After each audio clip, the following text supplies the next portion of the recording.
رات کی قسم جب وہ چھا جائے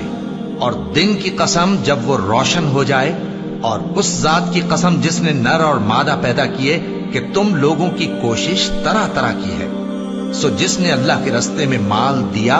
اور پرہیزگاری کی اور بہترین بات یعنی کلمہ توحید کو سچ جانا، تو اس کو ہم آسان طریقے کی توفیق دیں گے، اور جس نے بخل کیا اور بے پرواہ بنا رہا اور بہترین بات کو جھوٹ سمجھا، تو ہم اسے رفتہ رفتہ سختی میں پہنچا دیں گے، اور جب وہ دوزخ کے گڑھے میں گرے گا تو اس کا مال اس کے کچھ بھی کام نہ آئے گا۔ یقیناً راہ دکھا دینا ہمارا ذمہ ہے، اور بے شک آخرت اور دنیا ہماری ہی ملکیت ہے۔ سو میں نے تم کو بھڑکتی آگ سے خبردار کر دیا ہے، اس میں وہی داخل ہوگا جو بڑا بدبخت ہے، جس نے جھٹلایا اور منہ پھیرا، اور جو بڑا پرہیزگار ہے وہ اس سے بچا لیا جائے گا۔ وہ جو اپنا مال دیتا ہے تاکہ پاک ہو، اور اس لیے نہیں دیتا کہ اس پر کسی کا احسان ہے جس کا بدلہ اتارا جائے،